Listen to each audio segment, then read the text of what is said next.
We are not here to protect poultry rights. We are here to start the zombie apocalypse. Then why do we even need a chicken? It's human brains zombies eat, not chicken brains. Only if they haven't taken simple, sensible precautions, Ernestine pointed out, hefting her baseball bat onto the tombstone so it would be handy if she needed to bash in some undead heads. Then she opened up her notebook and carefully crossed chicken and bat off her list of items required for the apocalypse. The humans, I mean, not the chickens. I'm not sure chickens know how to take precautions. Good point. Charleston fixed his glasses again. They were always slipping down his nose because, like everything they owned, they'd been purchased second-hand. Though a little more than 2 years younger than Ernestine, Charleston was quite a bit smaller, only coming up to her shoulder, even when she wasn't perched on top of a tombstone. He was really skinny, too, just like his dad, Ernestine's new stepfather, Frank. A snub-nosed face peered out from beneath a lot of shaggy blonde hair, while his glasses magnified an already enormous pair of blue eyes, almost to the point of transforming him into an anime character. They weren't related, so Ernestine didn't look at all like her stepbrother, of course. A tall girl, she was 1/4 African-American, and her biracial heritage showed in the golden-brown hue of her skin and hair. Her eyes were gray, which Ernestine always thought was an indecisive color.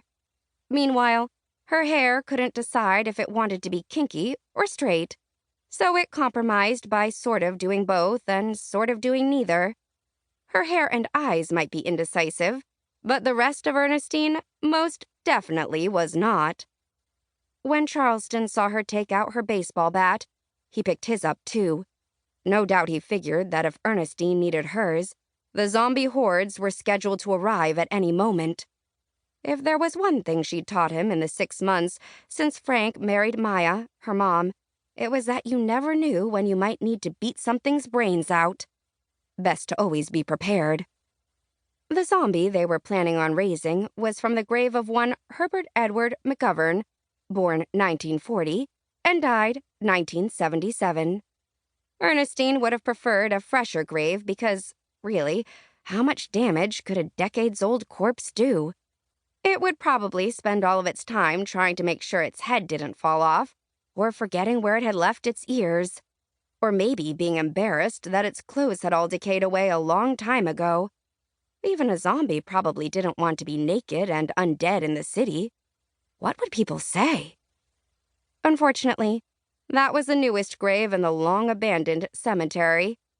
It sat plunk in the middle of the city's Old West End, right across the street from the crumbling mansion known as McGillicuddy House for elderly and retired artists, both performing and otherwise. That was the apartment building where their parents supposedly did the maintenance. The minute they had moved in, Ernestine had known it was destiny. She'd been looking for a handy place to start the apocalypse for some time now, and here the universe just went and handed her hundreds of perfectly good dead bodies nobody else was using.